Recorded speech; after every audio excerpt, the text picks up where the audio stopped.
Hey everyone, it's Johnny here. So today's piece of content is for all of you creative graduates out there.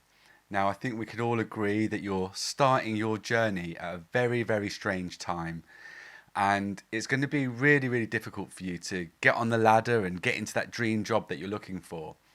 So what I've done today is I'm making this piece of content and I'm going to give you 5 pieces of guidance to help you create more opportunities in starting your creative career in turbulent times.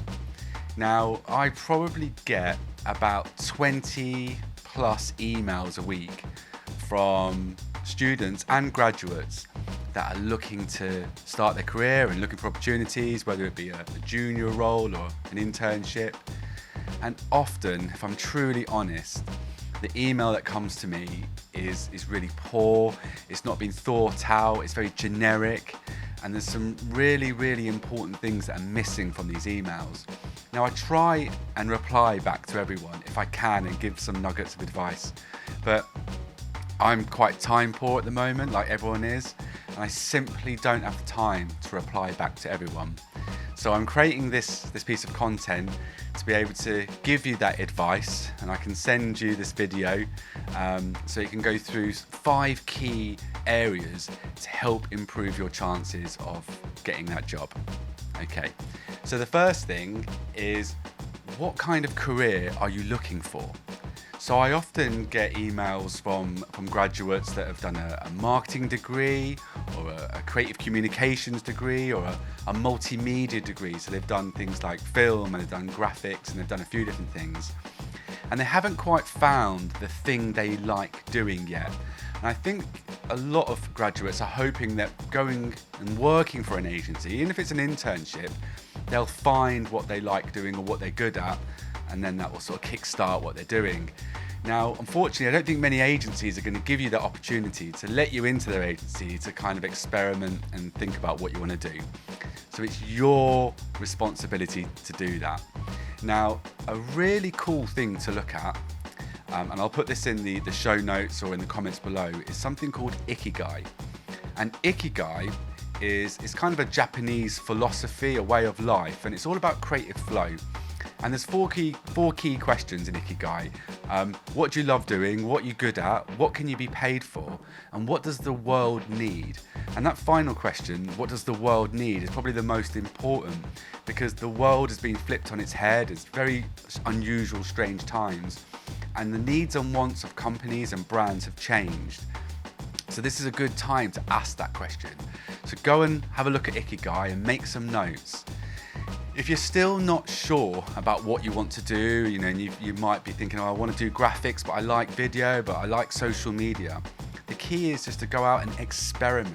Go and play about with your creativity. Go and play about your tools. If you want to if you want to be a photographer, go and get a camera and take loads of photographs. If you want to be an artist, go and throw loads of paint around and make great art. You've got to really, really experiment now, because that experimentation, you'll really start to find the things that you love, the things that you're good at, potentially the things that you can make money for, and ideally, what does the world need right now? So go out and try and find your Ikigai, and if you're still not there yet, just go out and do lots and lots of experimentation and find out what you love doing. The second thing is, you've got to put a portfolio together. So I can imagine the majority of your portfolio is just your university work, which is fine, but you want to extend on that. And you want to put together your best pieces of work. Now that could be in uni or out of uni, but it needs to be your best pieces of work. I would put together a slide deck. I would try and keep it under 10 pages. I would just put your best pieces of work in that slide deck. The other thing to do is have a website. So I would probably have a minimum of 3 pieces and a maximum of 15, but just put your best pieces of work.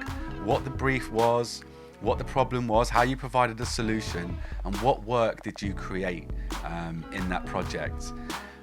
Present it in the best way that you can. Keep it nice and clean. You don't need loads of pages. It's a portfolio website. Just put your best pieces of work on there. If you can, have a blog. For me, if you're blogging and you're journaling your work and you're showcasing the things that you love and the things that you're looking at. It just says passion. It just says that you care about what you're doing, you're learning, you're still a student of your art, and you're learning, and you're engaged with the subject matter. So just to recap: slide deck, a PDF, your website, and a blog. So the third thing is, what kind of company do you want to work for, and in what industry? So I wouldn't just do a blanket approach and just send your CV or your portfolio to everyone. Actually figure out locally, in terms of geographic, who do you want to work for. That's a bit easier now with people working remotely, so you can work with people further away. You probably want to find the right company where they're taking junior roles, or the roles are available, or the type of things that you want to do.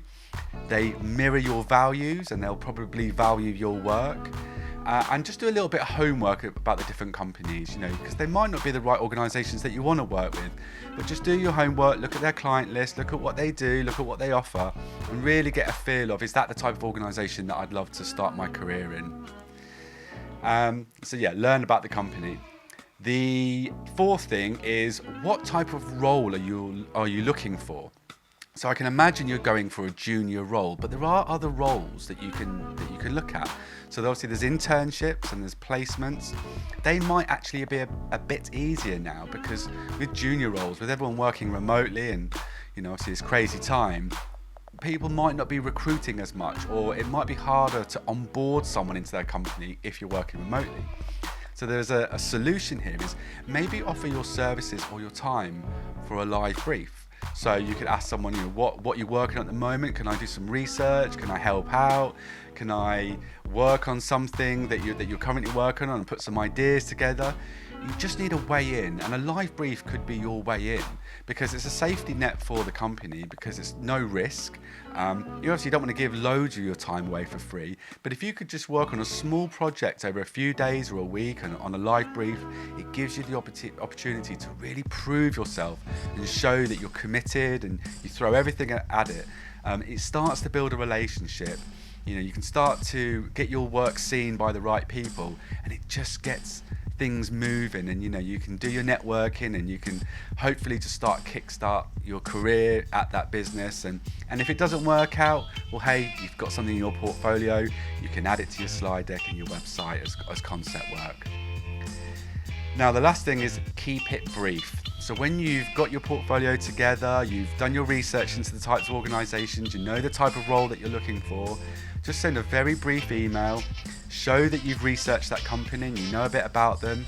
Tell them a little bit about yourself, just a couple of sentences, and a link to your work, or attach your slide deck portfolio. Just keep it nice, short and sweet. Lots of HR or art directors, creative directors that are looking for new recruits, they're not going to spend ages reading a massive email. So just a few sentences, a bit about you, a little bit that you know about them, a link to your work, and that's it. And don't be worried if people don't get back to you.